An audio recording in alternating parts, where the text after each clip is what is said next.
Hey everybody, welcome back to my channel. Glad to have you here in Garage Gym 4.0, still under construction. So in the last video, I showed you guys basically my vision for what Garage Gym 4.0 would be. Now in that video, I did kind of hint that I was gonna be getting a new rack. I am gonna be getting a new rack, and that rack is being made by Surplus Strength, which is a veteran-owned, American-made company. It's an awesome company to deal with, and so far, working with them has been absolutely amazing, and I am very, very excited. Here's some photos of what that rack is gonna look like. And like I said, it's gonna take the place of Old Blue here.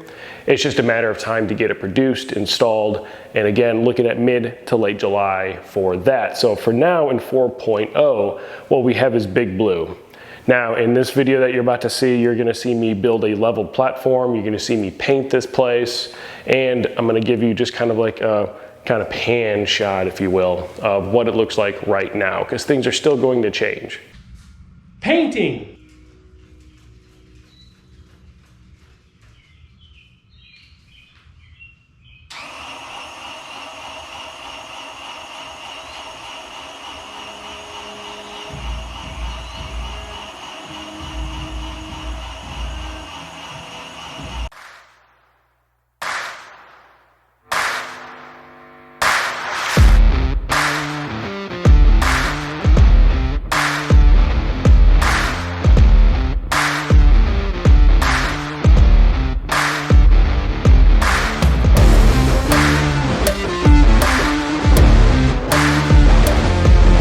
All right, so now that the garage is painted, we have at least a first coat put on all the walls. I'll end up doing the ceiling at a later date, but I wanted the walls to be initially done because I'm not a good painter, and I knew that I just wanted to get this part of the project done. So the next part is going to be building a leveled platform. And again, it's gonna start in this corner and basically 12 feet out this direction, 12 feet out this direction. And what I'm gonna be using is 1/2 inch OSB, 1/4 inch wafer board, which is basically just 1/4 inch OSB. I'm gonna be using a saw to cut stuff to size, and I'm testing out a shingle method to basically take up the gap. I don't have all that much of a drop. I have a 3-inch drop basically from this end of the garage, 20 feet down to the other end of the garage, so I'm gonna be taking up about 1.5 inches in this entire process. Basically, this will be the end result, and I'll put these up on the screen so you can see them, but this will be what the very top looks like eventually.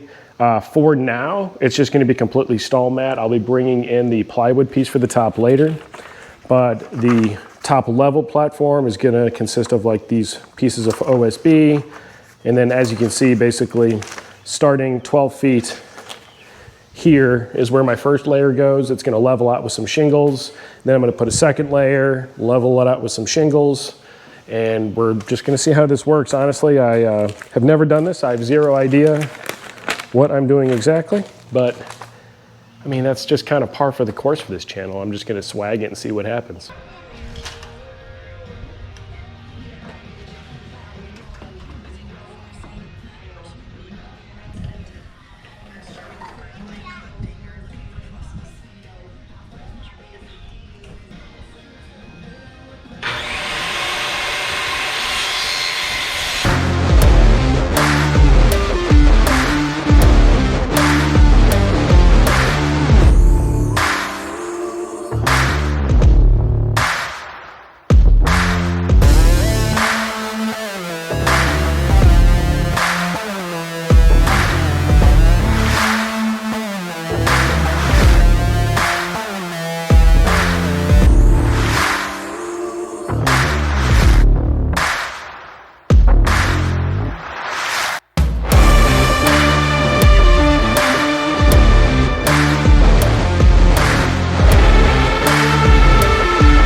right, so what we got going is basically I am making it to where this is level, and I'm trying to be clear about it, but I feel like I'm kind of missing the point here.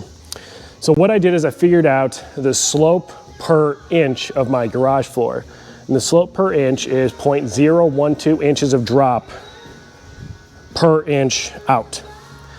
So there's a couple unique things about that. Number one, for every 2 feet, it is just over 1/4 of an inch thick. So that's why I have this material here. Now the whole idea is that I have a straight and level platform. So what I'm going to do is be basically doing this super complicated multi-layer. I did make a plan, however, I am pretty sure I'm gonna end up deviating from that plan as we go through this build. And we're just gonna get through it.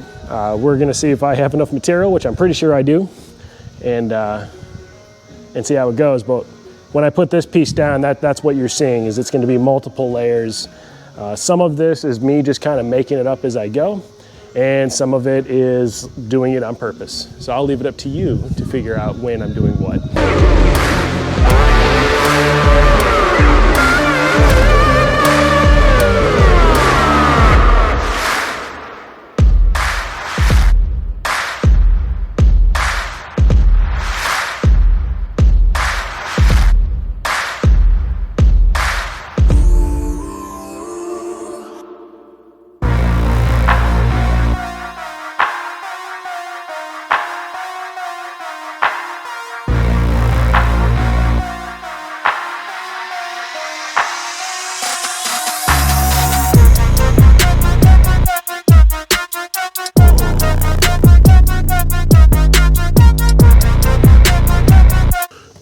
So I need to add a couple more layers of shingles because I need this wafer board, and you can't really see it from over there.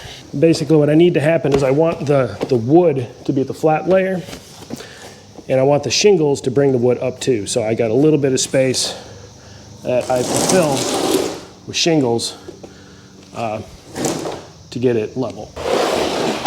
So something to keep in mind that I need to get through my head, because if the shingles are not meant to be shingles in this configuration, the shingles are just meant to be like dunnage, something to basically get this rise that I'm looking for, this nice gentle 0.012 inches per inch rise. Now I'm sure that someone out there can probably do math and do this a lot better than I'm currently swagging it at. But if I'm being honest, it's going really well so far, and I'm going with this is more art than science.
That's the main construction of the platform. And some really cool stuff here is that it is perfectly level. This will be good. This will be awesome. I'm very excited. Let's it's level all the way around. So now the initial plan, again, was this 12 foot by 12 foot leveled area. However, I do have some extra wood, so what I'm gonna do is I'm gonna start kind of laying it out through the rest of the garage. And although it won't be leveled necessarily, I'm just gonna see how far I can get with what I purchased. All right, well, today's happy little accident brought to you courtesy of junk lumber that people threw away. So where we built is a newer kind of housing area. They got a lot of houses that are finishing up right now. And yes, I went dumpster diving and I pulled out plywood.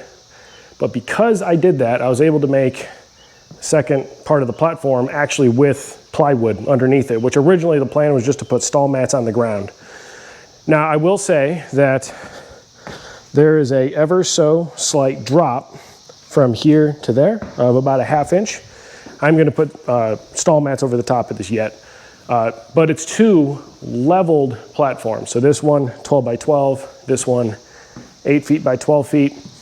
Some of the lumber wasn't in the best of condition and it's still getting pressed back down, but this is the main lifting area anyway, so it doesn't really matter all that much. So the rack be about here, deadlifting and overhead about here with room to spare. And then over here is primarily going to be storage, but now it's at least on top of a platform. So it'll be a nice area. So if I want to do something that requires a layer of OSB underneath the stall mats, I've got it. And I had enough shingles left over to level out this area-ish. But yeah, 12 by 20. Let's get to putting some stall mats in.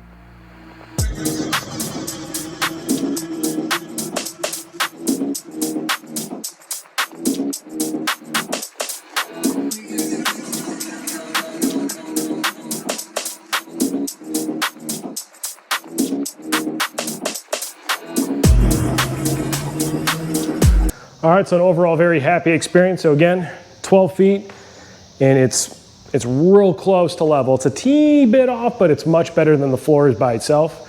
And then this 8 by 12 independently leveled by itself. Again, didn't have quite enough material to bring it up level, but honestly, about a quarter to a ½ inch of difference, also known as 3/8. About 3/8 inch difference right there. It's not going to matter too much. Like I said, this is mostly storage and like row machine and air bike. So platform's done. Now it's just time to get the gym back in here and get back to work. All right, so what I'm going to do as well is I'm going to kind of adjust this lighting a little bit. I do have some LED mountable like strip lights that you'll see. And then what I'm doing, and I did this in garagegym 2.0 or 1.0 rather, is I got these switch controlled lights, and basically there's an outlet on there, and these are lights that you can kind of like tie together. So these are the shop lights, these are the shop lights that I got. So I have 6 total of them, and like I said, 1, 2, 3, 4, 5, 6. And they're low profile. You can get these at Costco. That's where I got them. They have, I think it's like a 4,000 K light temperature. Yep, so 4,000, which is like a natural light. I've had 5,000 before and I like 5,000. I heard that 4,000 is good too. Hashtag nerd stuff. Also, they can flush mount to the ceiling instead of hanging by chains, which the last time I did this, I did not have that feature. So that's nice.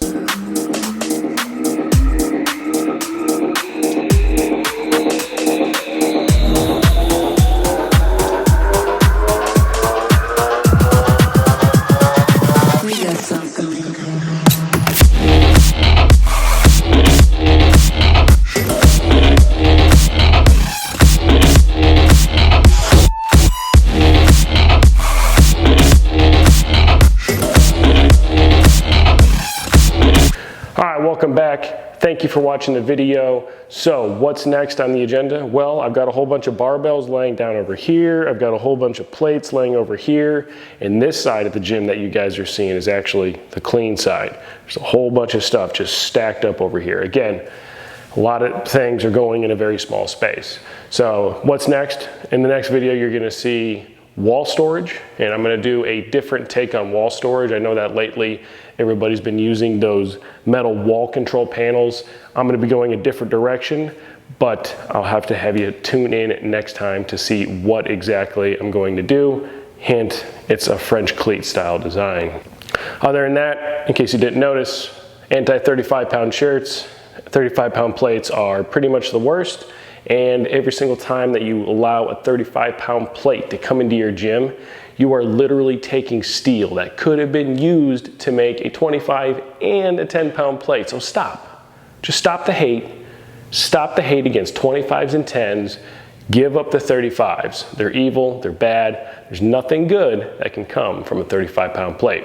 If you did order a shirt, they will be going out this week. I'm sorry for the delay. They showed up literally as we were moving into this place, and it's just been one of those things that unfortunately was on the back burner. So thank you for being patient, and expect to see those coming really soon. As for the video, thank you for watching. That is it for this one. I'll see you next time when we do storage, wall control, the whole 9 yards, and hopefully by then I have an actual finished gym. Thank you for watching, and remember, when it comes to your garage gym, you should always keep it better, awesome, and of course, badass. I'll see you next week.